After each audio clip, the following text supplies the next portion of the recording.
हाँ, तो देखिए कल यहाँ तक आपका हो गया था कि पेज नंबर फर्स्ट पे आपको पढ़ाए थे पहले चैप्टर से वैद्युत आवेश एवं वैद्युत क्षेत्र। उसके बाद पेज 2 पे आपको पढ़ाए थे इलेक्ट्रॉन सिद्धांत। उसमें था इलेक्ट्रॉनों की अधिकता अथवा कमी के कारण ऋण तथा धन वैद्युत आवेश। आज आपको पढ़ना है पेज 3 पे आवेश का संरक्षण नियम। आवेश का संरक्षण नियम बहुत इंपॉर्टेंट है एग्जाम की दृष्टि से। देखिए इसमें क्या है कि आवेश संरक्षण के नियमानुसार आवेश ना तो उत्पन्न किया जा सकता है और ना ही नष्ट किया जा सकता है। इसे केवल एक वस्तु से दूसरी वस्तु पर स्थानांतरित किया जा सकता है। जैसे आप ऊर्जा का पढ़ते हैं कि ऊर्जा को ना तो उत्पन्न किया जा सकता है और ना ही नष्ट किया जा सकता है। इसे केवल एक रूप से एक अवस्था से दूसरी रूप में परिवर्तित किया जाता है। उसी प्रकार आवेश ना तो उत्पन्न किया जा सकता है और ना ही नष्ट किया जा सकता है। इसे केवल एक वस्तु से दूसरी वस्तु पर स्थानांतरित किया जा सकता है। अतः किसी विलगित निकाय में कुल आवेश नियत रहता है। मतलब कि अगर कोई निकाय है, कोई सिस्टम है जिसमें आप आवेशों को किसी परमाणु से किसी दूसरे परमाणु या वस्तु पर स्थानांतरित करते हैं तो उनमें ना ही आवेश उत्पन्न होता है और ना ही आवेश नष्ट होता है। जैसे समझिए, समझाते हैं इसको। मान लीजिए किन्हीं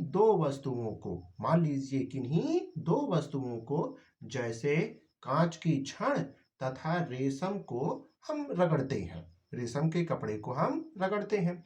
जब कांच की छड़ को रेशम के कपड़े पे रगड़ा जाता है तो एक वस्तु उसमें से धनावेशित हो जाती है व दूसरी वस्तु ऋणावेशित हो जाती है।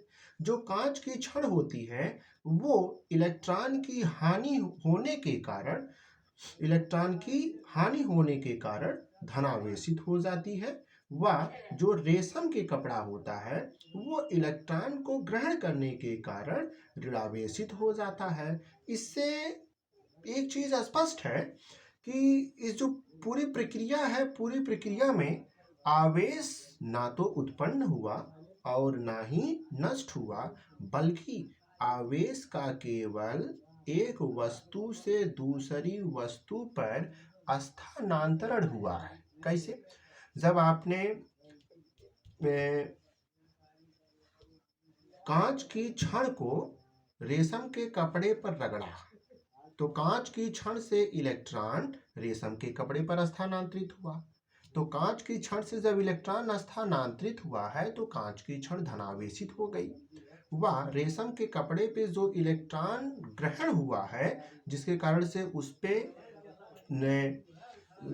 कांच के छड़ का ही तो इलेक्ट्रॉन आया है।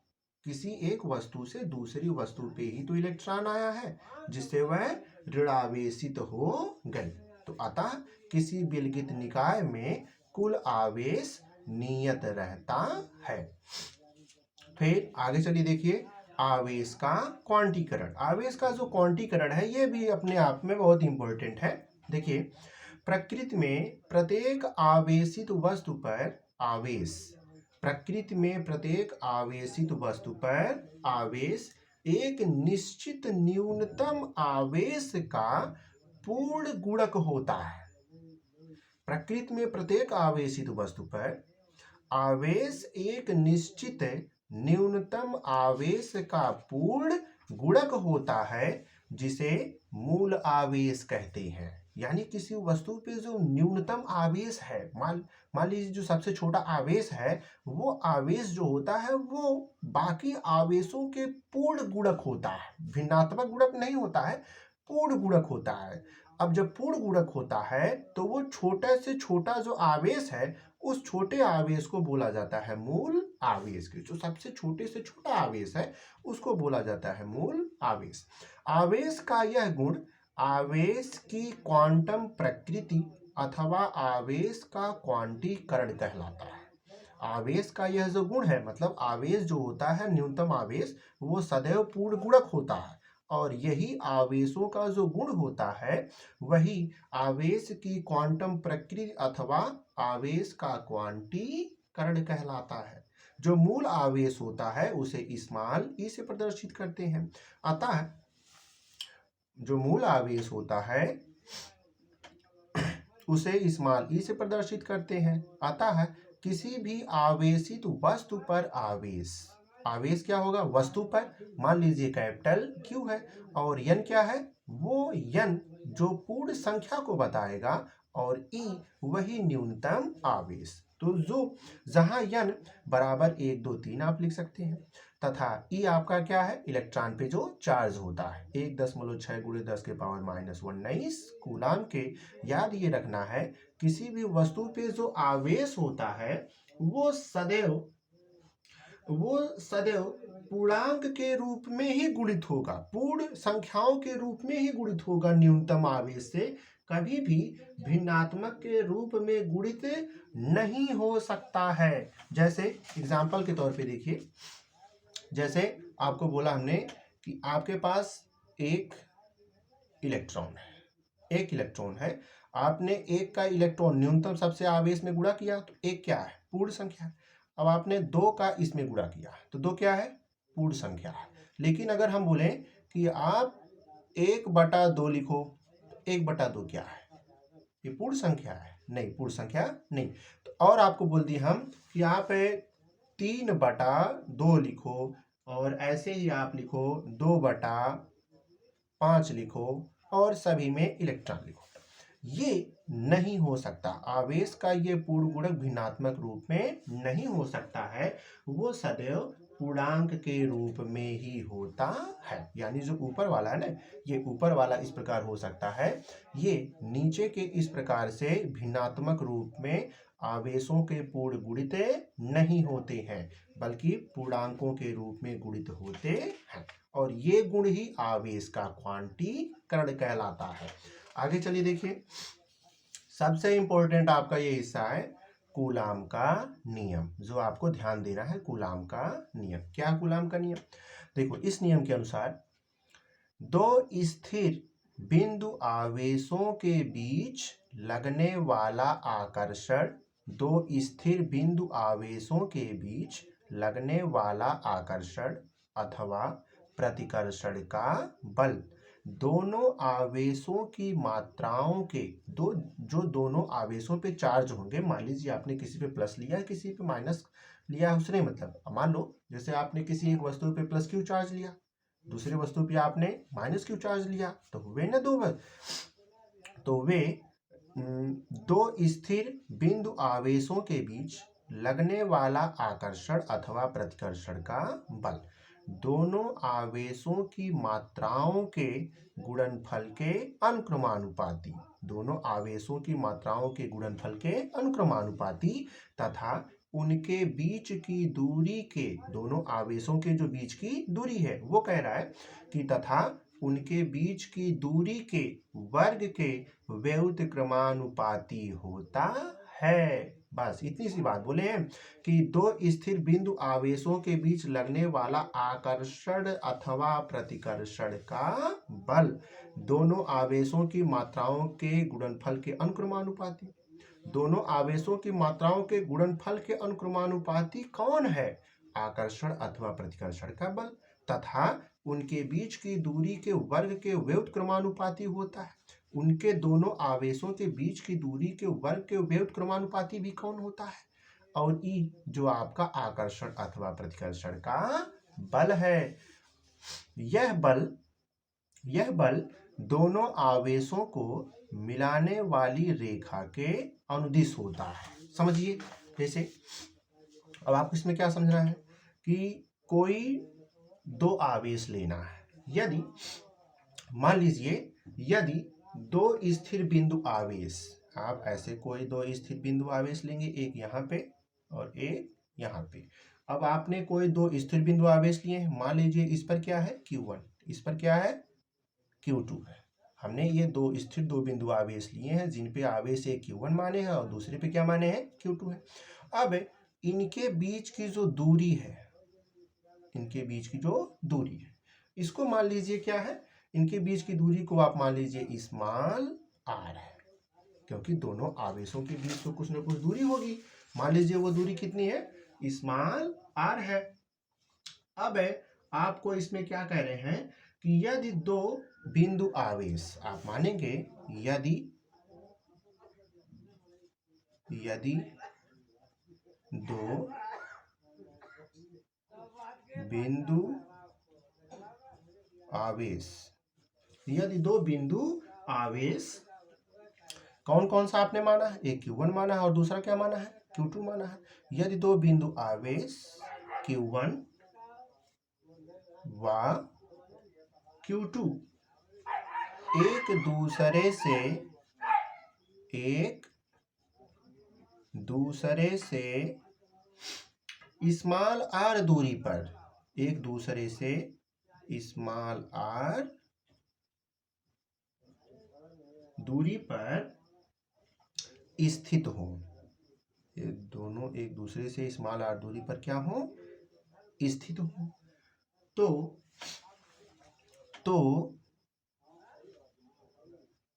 उनके बीच लगने वाला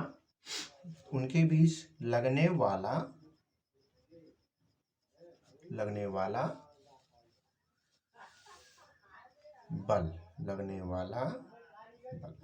मान लीजिए यदि दो बिंदु आवेश Q1 व Q2 एक दूसरे से स्मॉल आर दूरी पर स्थित हो, दोनों आवेश एक यहाँ पे और एक यहाँ पे, दोनों के बीच की दूरी क्या माने हैं, स्मॉल आर के यहाँ से यहाँ तक की। अब ये जो दोनों आवेश के बीच की दूरी है, तो उनके बीच लगने वाला बल, इन दोनों आवेशों के बीच लगने वाला बल, कूलाम का नियम क्या बताएं, कूलाम का नियम देखो अभी क्या बताएं कि दो स्थिर बिंदु आवेशों के बीच लगने वाला आकर्षण अथवा प्रतिकर्षण का बल दोनों आवेशों की मात्राओं के गुणनफल के अनुक्रमानुपाती है। अब इसमें देखो दोनों आवेश की मात्रा, एक वस्तु पे आवेश क्या है Q1, दूसरे वस्तु पे आवेश क्या है Q2, इन दोनों वस्तुओं पे लगने वाला जो बल है, आकर्षण या प्रतिकर्षण का जो बल है, अर्थात जो F है, तो आप क्या लिखेंगे, F और दोनों आवेशों की मात्राओं के गुणनफल, अर्थात Q1 और Q2 का आपको क्या करना है, गुणा करना है। तो F है प्रपोजनल, क्या लिखना है, Q1 और Q2, और फिर दोनों मात्राओं के आवेशों की दोनों मात्राओं के गुणनफल के तो अनुक्रमानुपाती हो गया। लेकिन ये भी तो बोला है कि तथा उनके बीच की दूरी के वर्ग के, अब दोनों आवेशों के बीच की दूरी क्या है, r, वर्ग के व्युत्क्रमानुपाती होता है। तो आपको क्या करना है कि इनके बटे दोनों के बीच की दूरी क्या है, r का वर्ग। तो ये जो बटे एक के बटे में r स्क्वायर है, चूंकि Q1 Q2 जो होता है वो इसके अनुक्रमानुपाती है, और जो ये एक बटे r स्क्वायर होता है ये F के व्युत्क्रमानुपाती है। तो ये जो होता है F proportional Q1 into Q2 upon r square, ये दोनों आवेशों के बीच लगने वाला बल है। अब आपको पता है कि जो प्रपोजनल होता है आप इसको हटाते हैं तो किसी नियतांक को लेके आते हैं, तो आप क्या लिखेंगे, अथवा F इक्वल टू, अब आपको प्रपोजनल हटाना है तो आप नियतांक लिखेंगे स्मॉल k Q1 Q2 अपान क्या लिखेंगे, r square. F equal to k Q1 Q2 upon r square, जो आपका ये क्या है, ये स्मॉल k है। अब जब प्रपोजल हटता है तो सदैव एक नियतांक आता है, इस बात को ध्यान रखिए, जब भी हम प्रपोजल हटाते हैं तो एक नियतांक को लिखते हैं। तो अब इस नियतांक को क्या बोला जाता है, जहां, अब आप बताएंगे कि वह है क्या, जहां स्मॉल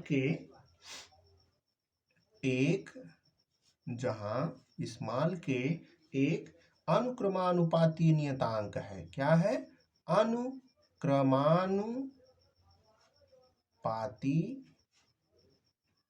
नियतांक है। देखो जहां जो के है, स्मॉल के है, वो एक अनुक्रमानुपाती नियतांक है। अच्छा, क्या इस नियतांक को कुछ और कहते भी हैं? इस नियतांक को क्या आप किसी और नाम से जानते हैं? इस नियतांक को बोला जाता है स्थिर वैद्युत बल नियतांक। क्या बोलते हैं इसको? स्थिर वैद्युत बल नियतांक। तो अब इसको बोला जाएगा जिसे स्थिर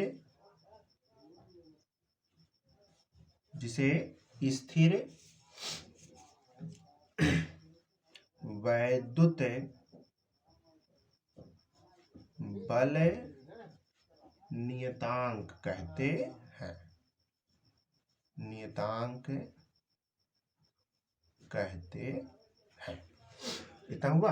अब आपको क्या करना है, देखिए, अब यदि वायु हो, मान लीजिए कि जो दोनों आवेश रखे गए हैं ऊपर, ये जो दोनों आवेश रखे गए हैं, यदि ये दोनों आवेश वायु या निर्वात में स्थित हो, दोनों आवेश जो आपने Q1 Q2 रखे हैं, ये कहाँ पे हो? ये निर्वात में स्थित हो। तो यसाई पद्धति या प्रयोगों के आधार पे बोल सकते हैं। तो प्रयोगों के आधार पे जो के का मान निकाला गया था यसाई पद्धति में, प्रयोगों के आधार पे जो के का स्मॉल के है उसका मान निकाला गया था। तो आपको लिखना है, यदि सीधे लिख सकते हैं प्रयोगों के आधार पर, आपको क्या लिखना, सीधे लिखना है प्रयोगों के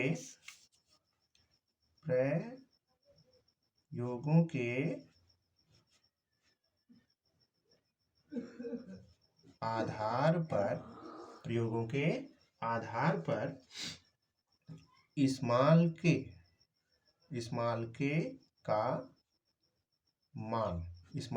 का मान याद रखना है आपको 9 गुणे 10 के पावर 9, 9 गुणे 10 के पावर 9 न्यूटन इंटू, मात्रक भी याद रखना है, न्यूटन इंटू मीटर स्क्वायर प्रति कूलाम स्क्वायर, प्रति कूलाम स्क्वायर के।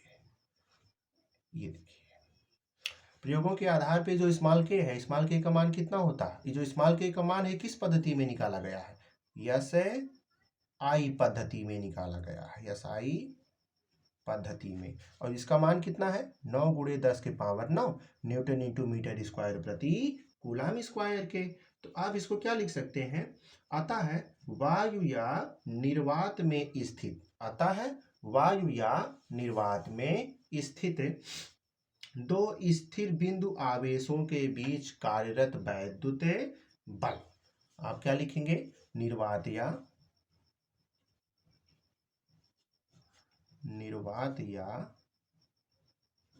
वायु में स्थित, निर्वात या वायु में स्थित दो स्थिर बिंदु आवेशों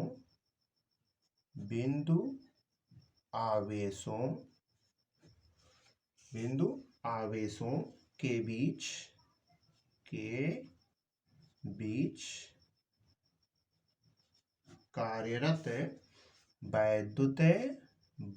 कार्यरत वैद्युत बल। अब आप जब F की वैल्यू पुट करेंगे, जैसे F इक्वल टू आपने क्या लिखा है? स्मॉल के into Q1 Q2 upon R square. अब आपने K का मान प्रयोग के आधार पे क्या बताया? आपने बताया 9 गुणे 10 के power 9 newton into metre square प्रति कूलाम स्क्वायर के। तो क्या K की वैल्यू ये हम पुट कर सकते हैं? तो चलिए देखिए, पुट कर सकते हैं बिल्कुल उसको। तो F इक्वल टू आप क्या लिखेंगे? F है इक्वल टू कितना हो जाएगा? 9 गुणे 10 के पावर 9, और क्या आगे हो जाएगा?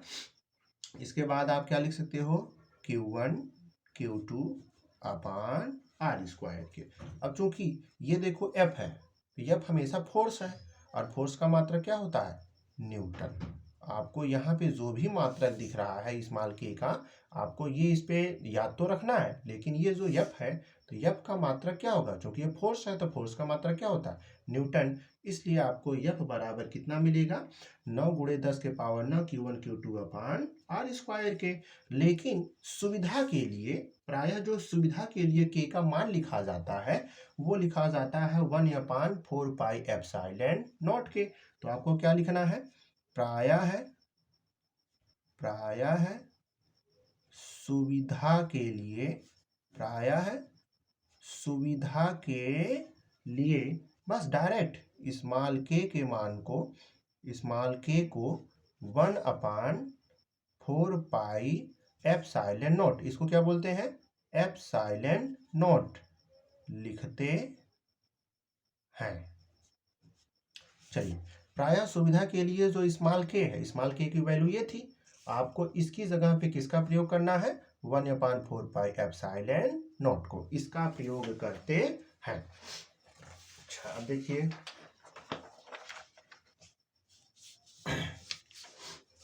अच्छा यहां तक तो हो गया है। अब इसके बाद आगे देखिए, इसको क्या लिखेंगे आप, एफ इक्वल टू, अतः आप क्या लिखेंगे अब, अतः F equal to 1/4 pi epsilon naught Q1 Q2 upon R square. यही आपका मेन फार्मूला है। यदि पूछा जाए कूलाम का नियम, तो आपको केवल कूलाम का नियम लिख के नहीं छोड़ना है। यदि वो छोटे टाइप के प्रश्न में पूछते हैं, जैसे छोटे नंबर में पूछते हैं, तो आपको केवल उनकी परिभाषा बतानी है। लेकिन यदि वो 2-3 नंबर से पूछते हैं, तो आपको उसे किसमें बताना है, आपको ये डेरिवेशन जो आपको ये बताए हैं ना, आपको ये पूरा यहाँ तक बताना है। F equal to 1/4 pi epsilon naught Q1 Q2 upon R square की। हाँ, और एक चीज ये भी याद रखिए, यदि आवेशों के बीच निर्वात या वायु के अतिरिक्त अन्य कोई पदार्थ रखा हो, यानी कोई परावैद्युतांक रखा हो, तब क्या होता है, यदि जो दोनों आवेश रखे गए हैं, ऐसे इसको बोल सकते हैं कि यदि आवेशों के बीच, ऐसे लिख दीजिए, यदि आवेशों के बीच कोई परावैद्युतांक, यदि आवेशों के बीच कोई, यदि आवेशों के बीच, देखिए छूट गया, कोई परावैद्युतांक रखा हो, तो क्या हो जाता है, परावैद्युतांक क्या होता है, अभी इसको बता रहे हैं। देखो, सबसे पहले आपको इसमें देखना है कि अगर कोई परावैद्युतांक दोनों आवेशों के बीच रख दिया जाता है, तो आवेशों के बीच कार्यरत, तो आवेशों के बीच कार्यरत, तो आवेशों के बीच कार्यरत वैद्युत बल, वैद्युत बल F इक्वल टू क्या हो जाता है, 1/4 पाई एप्सिलॉन नॉट, और यहाँ लिखना है कैपिटल के, यहाँ पे जो लिखना है कौन सा के लिखना है, कैपिटल के, और उसके बाद आपको लिखना है Q1 Q2 upon R square के। ये तब आपको यूज करना है जब दोनों आवेशों के बीच कोई परावैद्युतांक रखा हो। अब जो परावैद्युतांक होता है, ये कुछ और नहीं होता है। परावैद्युतांक का मतलब होता है लड़कों कि आपको किन्हीं दो आवेशों के बीच में कोई परावैद्युत पदार्थ रखना है। जैसे क्या रखना है, कांच रख सकते हैं आप, और मोम रख सकते हैं, कागज रख सकते हैं। तो परावैद्युतांक का मतलब क्या है, जैसे ये हो गया ना परावैद्युत पदार्थ, परावैद्युत पदार्थ। अब जब परावैद्युत पदार्थ होंगे, तो उन परावैद्युत पदार्थों में जैसे क्या लिया जाता है, परावैद्युत पदार्थ का मतलब होता है कुचालक पदार्थ। जो नहीं जानते हैं, देखो, परावैद्युत पदार्थ का मतलब कुछ और होता नहीं है, केवल होता है कुचालक पदार्थ। तो कुचालक पदार्थ में क्या, जैसे हमने कहा, आप कागज ले लो, आपने ले लिया कागज, आप क्या ले सकते हो, मोम ले लो, और क्या ले सकते हो आप, कांच ले लो। ये सभी क्या है, ये सभी विद्युत के चालक है कि कुचालक है। आप सब जानते हैं विद्युत के सब कुचालक है। तो जो कुचालक पदार्थ होते हैं वही परावैद्युत पदार्थ कहलाते हैं। और यही पदार्थ जो है, यदि इन्हीं पदार्थों को यदि दोनों आवेशों के बीच में रख दिया जाए तो उनके बीच कार्यरत वैद्युत बल F इक्वल टू 1/4πε0 के into Q1 Q2 upon R square हो जाता है। बस इतनी सी बात आपको करना है। कूलाम के पूरे नियम में इतना ही बस आपको करना है। अगर यहाँ तक नहीं कर पाते हैं तो यहाँ तक, ऊपर जो ये बताए हैं आपको यहाँ तक तो करना ही करना है। बस इससे ज़्यादा इसमें और कुछ नहीं पूछता है। और अगर पूछता है तो जो K का मान होता है, जो K है आपने क्या बोला, K क्या है, K ही परावैद्युतांक होता है। जो K है K ही परावैद्युतांक है और यही तो माध्यम में रखा गया था। अब K का जो मान होता है, K का मान, जो K का जो आपका स्मॉल K नहीं, जो आपका कैपिटल K है, उस कैपिटल K का जो मान होता है, ये परावैद्युतों के लिए, जो इस कैपिटल K का मान है परावैद्युतों के लिए, परावैद्युत का मतलब यही परावैद्युत पदार्थ, कैपिटल K का मान परावैद्युतों के लिए, ये देखिए बहुत इंपॉर्टेंट चीज है, ये जो बता रहे हैं ये बहुत इंपॉर्टेंट चीज है। जो कैपिटल K का मान है परावैद्युतों के लिए एक से अधिक होता है। क्या होता है, एक से अधिक होता है। परावैद्युतों के लिए एक से अधिक होता है, एक से अधिक होता है। और धातुओं के लिए K का मान कितना होता है, जो आपका ये K है इसका मान धातुओं के लिए कितना होता है। तो याद रखिए जो कैपिटल K का मान होता है ये धातुओं के लिए, बहुविकल्पी में ऐसे प्रश्न पूछे जा सकते हैं। देखो धातु K का मान धातुओं के लिए अनंत होता है। कितना होता है, अनंत होता है। K का मान धातुओं के लिए अनंत होता है, समझे। ये होता है जो K का मान है परावैद्युत। परावैद्युत का मतलब क्या है, कागज, मोम, कांच, आप कुछ और ले सकते हैं। और उसके लिए K का मान क्या होता है, एक से अधिक होता है। लेकिन वायु या निर्वात के लिए कितना होता है, वायु या निर्वात के लिए K का मान कितना होता है, इसको भी याद रखिएगा। वायु या निर्वात के लिए जो K है, K का मान सदैव कितना होता है, एक ही होता है, एक होता है, ऐसे बोल देना। K का मान परावैद्युतों यानी कि परावैद्युत पदार्थ, परावैद्युत पदार्थ क्या अभी बताए हम, केवल और केवल कुचालक पदार्थ ही है, जैसे कागज, मोम, कांच आदि। आप लिख देना यहाँ पे आदि। इसके बाद देखो K का जो मान होता है परावैद्युतों के लिए एक से अधिक होता है। परावैद्युतों के लिए K का मान, इसको बहुविकल्पी के लिए तैयार करके रखो कि कैपिटल K का मान परावैद्युतों के लिए एक से अधिक होता है। कैपिटल K का मान धातुओं के लिए कितना होता है, अनंत होता है। इस शब्द को याद रखिए। कैपिटल K क्या है आपका, परावैद्युतांक होता है। जो कैपिटल K है आपका कैपिटल K क्या है, परावैद्युतांक होता है। जो कैपिटल K का मान है धातुओं के लिए कितना होता है, अनंत होता है। धातुओं के लिए कितना होता है, अनंत होता है। वायु या निर्वात के लिए K का मान कितना होता है, तो इसको याद रखिए सदैव एक होता है। अगर वायु है, हमको सूत्र में प्रयोग करना है अपने इस सूत्र में, और वायु के लिए आया है तो माध्यम के कोई जगह पे क्या लिखा जाएगा, एक लिखा जाएगा। क्योंकि जब परावैद्युतांक या माध्यम वायु या निर्वात होगा तो K का मान कितना होगा, एक होगा। बस इतना ही आपको पूरे तैयार करने हैं कूलाम के नियम में। बस आज यहीं तक, और फिर कल आगे आपको और पढ़ाएंगे इससे आगे। धन्यवाद।